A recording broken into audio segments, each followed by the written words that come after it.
Karibuni tena katika kipindi chetu cha simulizi na hadithi. Ni mimi yule yule msimulizi wenu wa simulizi na hadithi. Leo hii ninawaletea simulizi iitwayo Kivuli cha Upendo. Simulizi hii inaanza hivi. Danika alikuwa msichana mrembo kutoka kijiji cha Mlimani.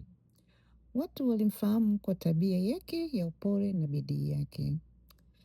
Alikuwa mwalimu wa shule ya msingi, akiamini katika elimu kuliko chochote kile. Lakini kulikuwa na jambo moja lililomtesa moyoni. Alikuwa na miaka 27 na bado hakuwa ameolewa. Siku moja kijijini alifika kijana aitwaye Juma. Alikuwa mfanyabiashara aliyekuwa ametoka mjini baada ya kununua shamba kubwa pembezoni mwa kijiji. Tangu walipokutana mara ya kwanza sokoni, Juma alihisi kuvutiwa na Danika. Ningependa kukufahamu zaidi, Juma alimwambia. Danika alitabasamu kwa aibu. Miezi iliyopita urafiki wao uligeuka kuwa mapenzi makubwa. Kila mtu kijijini alijua kwamba harusi ilikuwa karibu. Wazazi wa Danika walifurahi sana kwa sababu Juma alikuwa na heshima na alikuwa na nia nzuri. Lakini kulikuwa na mtu mmoja ambaye hakufurahishwa kabisa. Mwanamke mzee aliyeitwa Bi Nyange. Bi Nyange aliishi peke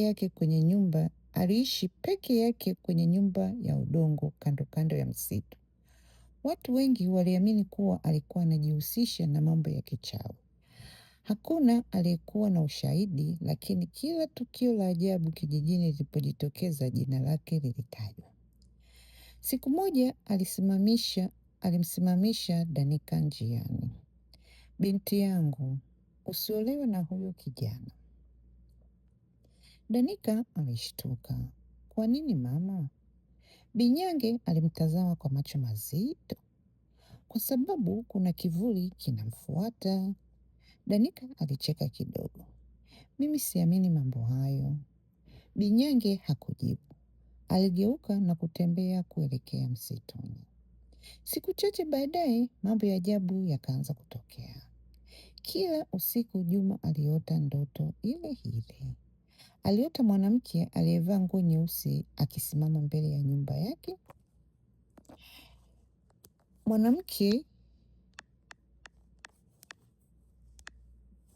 Mwanamke huyo alikuwa akilia kwa sauti ya huzuni. Usiku wa kwanza Juma alipooza. Usiku wa pili akaanza kuwa na hofu. Usiku wa 7 aliamka akiwa ametoka jasho jingi. Ndoto hiyo ilionekana halisi kupita kawaida. Alimweleza Danika. Labda ni mwanzo tu, Danika alisema. Labda ni mawazo tu, Danika alisema. Lakini hata yeye alianza kuingiwa na wasiwasi. Mwezi mmoja kabla ya harusi yao, ng'ombe wawili wa Juma walikufa ghafla bila sababu iliyojulikana. Wiki iliyofuata mazao kwenye sehemu ya shamba lake yakanyauka kana kwamba yalikuwa yamekosa maji. Ili hali mvua ilikuwa inanyesha. Watu wakaanza kunong'ona. Huenda kuna mkono wa mtu. Huenda amelogwa. Labda ni laana ya zamani. Juma hakutaka kusikia maneno hayo. Lakini siku moja alipokuwa akichimba sehemu ya shamba ili kujenga ghala, alipata kitu cha ajabu. Aligundua chungu kidogo kilichofukiwa ardhini. Ndani yake kulikuwa na nywele, mifupa midogo na kipande cha kitambaa chekundu. Moyo wake ulianza kwenda mbio. Usiku huo hakuweza kulala.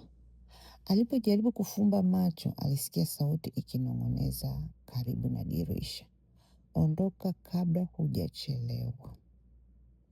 Alitoka nje haraka. Hakukuwa na mtu. Ni upepo tu uliokuwa ukivuma. Siku iliyofuata aliamua kwenda kuuliza wazee wa kijiji. Baada ya kusikiliza hadithi yake, mzee mmoja alinyamaza kwa muda mrefu. Kisha akasema, kuna siri ambayo hujui kuhusu shamba hilo. Juma akauliza, kivipi? Miaka mingi iliyopita, hapo palikuwa na makazi ya familia moja tajiri. Mwana wao alimpenda msichana ambaye wazazi wake walimkataza kumuoa. Baadaye wote wawili walipatikana wamefariki katika mazingira ya kutatanisha. Juma alihisi baridi ikipita mgongoni. Unamaanisha nini? Mzee alimwangalia machoni. Watu walidai kuwa roho zao hazikuwahi kupata amani. Wakati huo huo, Danika alikuwa akijiandaa kwa harusi. Lakini usiku mmoja aliporudi nyumbani alimkuta mama yake akilia. Akamuuliza, mama, mbona unalia? Mama yake alionekana kusita. Kuna jambo sikuwahi kukuambia. Jambo gani mama? Mama yake alivuta pumzi ndefu ndefu. Akaanza kumwambia, kabla hujazaliwa kulikuwa na ahadi iliyovunjwa kati ya familia yetu na familia nyingine. Danika alibaki akimtazama. Ahadi? Ahadi gani mama? Mama yake alisema kwa sauti ya chini. Baba yako aliwahi kuahidi kumuoa dada wa Binyange. Danika alihisi dunia ikizunguka. Aliendelea kusikiliza kwa hofu ikijaa moyoni. Kwa mara ya kwanza alianza kuelewa kwa nini Binyange alikuwa akipinga ndoa yake kwa nguvu zote. Na kujua kwamba siri hiyo ilikuwa mwanzo tu wa jambo kubwa zaidi ambalo lingebadilisha maisha yake milele. Itaendelea. Wasikilizaji wetu wa Simulizi na Hadithi. Hadithi hii ina sehemu nyingi kidogo. Kwa hiyo msikose kuendelea kufuatilia sehemu inayofuata. Naomba muendelee kufuatilia peji yetu ya Instagram, Facebook na YouTube. Msisahau kulike, kucomment na kusubscribe. Asanteni, tutakutana sehemu ya pili.